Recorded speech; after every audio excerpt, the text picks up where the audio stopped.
chocolat faite au four. Vous avez faite déjà celle qui est faite avec une plaque de cuisson classique.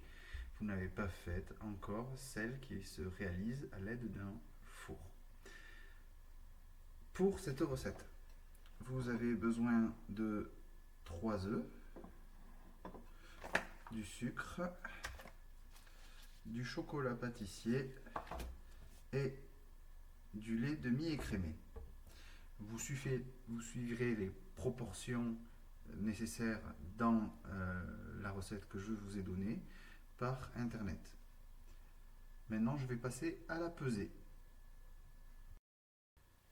Voilà, donc j'ai mes œufs, mes 75 g de sucre, mon demi-litre de lait et les 175 g de chocolat qu'il vous faut pour réaliser la recette. Avant de commencer cette recette, il faut mettre à préchauffer le four.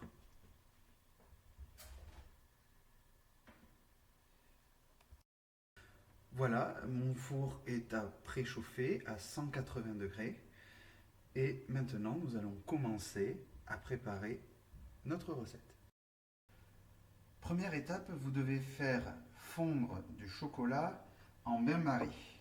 Alors, vous mettez en bain-marie de l'eau dans une casserole. Pas besoin d'en mettre beaucoup, hein, il suffit d'un fond. Et ensuite, vous mettez votre chocolat. Alors, le chocolat, vous le cassez en morceaux pour que ça prenne plus vite. Hein, il faut que ça fonde.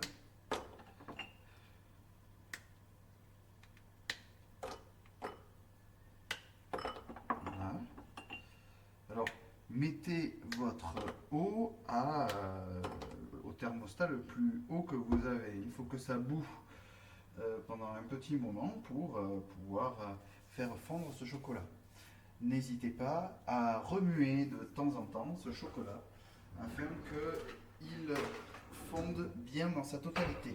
Hein, prenez une cuillère en bois ou une spatule et vous allez voir, ça va fondre assez rapidement. En attendant que notre chocolat fonde, nous allons faire un petit rappel sur les œufs. Quand vous avez une boîte d'œufs, ici il y a marqué 12 œufs frais.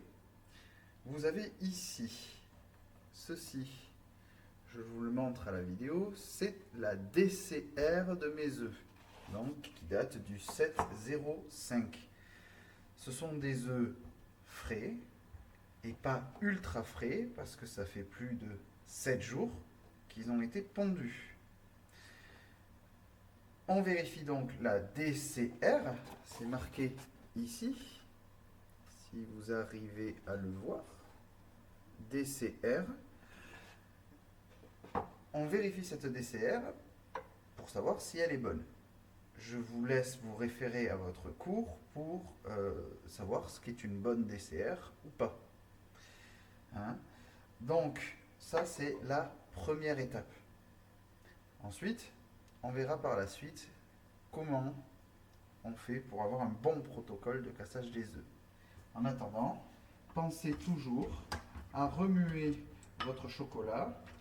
Ça met un peu de temps, hein, mais il faut bien que ce chocolat fonde dans sa totalité pour avoir une préparation qui soit liquide. On se retrouve après. Voilà, mon chocolat est fondu. Faites bien attention à le retirer avec précaution. C'est chaud, hein, donc prenez des gants et retirez-le. Voilà, mon chocolat a été retiré. Il est encore un petit peu chaud, hein. C'est pour ça que je ne le tiens pas beaucoup. Vous allez le mettre dans une casserole.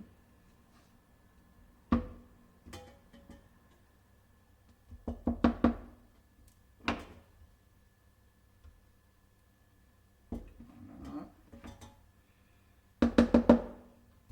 Il va falloir y ajouter le lait. Alors le lait, vous pouvez le mettre un tout petit peu dans votre bol où vous avez fait fondre votre chocolat. De cette manière, vous aurez moins de gaspillage. Et vous y ajoutez donc dans votre casserole le lait en entier. Voilà. Et le sucre. Tout ceci, vous allez le mettre à chauffer pour que ça bouffe. Et vous allez laisser cuire ceci pendant quelques minutes en remuant pour éviter que ça adhère au fond de la casserole. Donc vous allez remuer le lait, chocolat et sucre pendant quelques minutes jusqu'à ce que ça bouffe. Ça va arriver assez vite si vous avez une plaque à induction. Et ensuite, vous allez diminuer le feu pour laisser cuire pendant 10 minutes à feu très doux en attendant de mettre les œufs.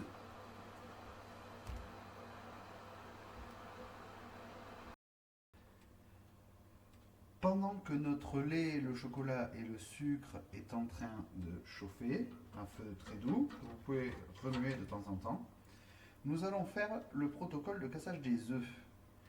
Ces œufs, vous allez prendre un récipient. Ce récipient, vous allez l'utiliser pour casser vos œufs et vérifier si ils sont bons. Vous allez faire tout simplement un contrôle visuel, un peu olfactif. Si vous avez un œuf qui sent ou qui a une couleur étrange, il ne faut pas l'incorporer dans votre préparation. Donc, vous allez avoir un côté propre et un côté sale. Je vais rapprocher un tout petit peu la caméra pour que vous ayez bien le protocole en vue. Alors, pour le cassage des œufs, vous allez prendre un œuf. Cet œuf, vous allez le casser comme ceci. Le côté sale est ici, les coquilles vont donc de ce côté. Cet œuf paraît correct, je le transfère.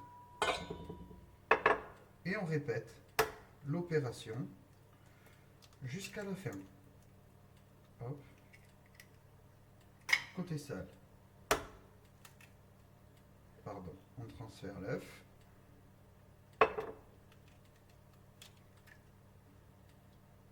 L'œuf est bon, je transfère.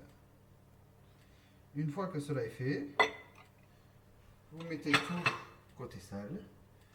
Vous prenez votre fouet, vous allez battre les œufs. Mais avant tout, on se lave les mains à cause des risques de salmonellose. Ce sont donc des bactéries, la salmonelle, que vous pouvez avoir sur les coquilles des œufs et qui peut être très dangereux. Donc, on se lave les mains. Voilà, mes mains sont propres et on va maintenant réaliser la suite. Donc, je prends mon fouet, je bats les œufs.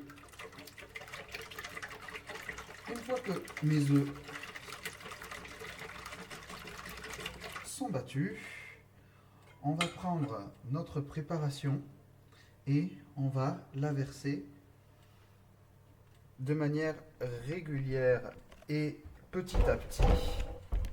Alors je recule la caméra pour que vous voyez bien. Donc on va incorporer notre lait petit à petit, pas tout d'un coup, parce que sinon vos œufs risquent de cuire et vous allez avoir des grumeaux. Donc une fois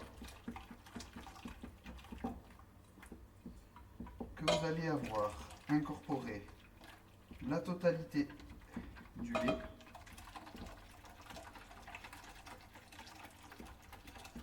voilà, comme ceci, c'est très bien. Vous allez obtenir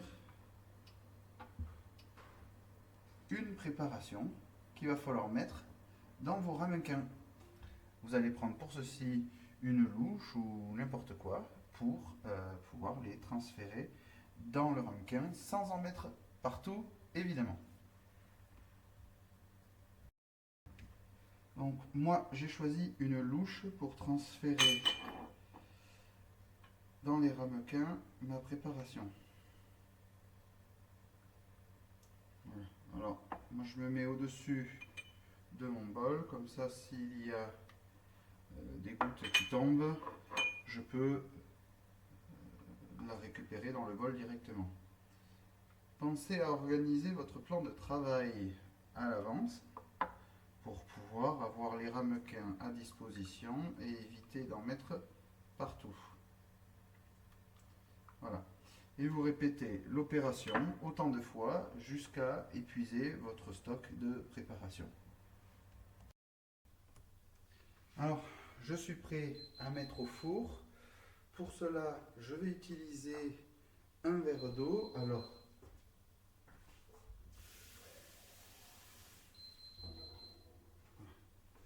je vais mettre l'équivalent de 3 verres d'eau au fond de ma plaque. Alors, j'utilise moi un plat pour la cuisson et je vais y placer dedans mes ramequins. Alors faites attention de ne pas en mettre partout. Là aussi, ça risque de déborder facilement si vous secouez dans tous les sens. Voilà. Alors moi, ça rentre tout pile. Hein. Voilà. Vous mettez au four votre plat ou votre plaque, comme vous voulez, à 180 degrés. Voilà.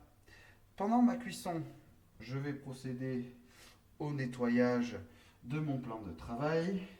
Mais avant tout, les coquilles d'œufs. Les coquilles d'œufs, soit vous les placez dans la corbeille d'ordures ménagères classique, soit vous pouvez les mettre au compost si vous avez un composteur. Voilà, je vais nettoyer et on se retrouve à la fin pour la sortie du four. Voilà, ça fait 45 minutes de cuisson. Je vais donc retirer ma préparation du four, toujours avec des gants pour la sécurité.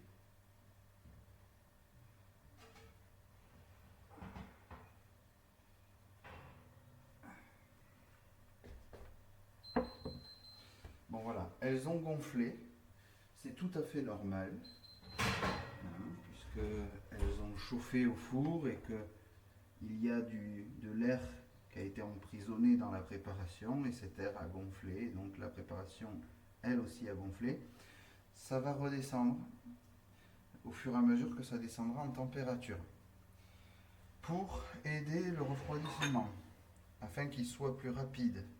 Vous pouvez les sortir de votre préparation, votre plat, pardon.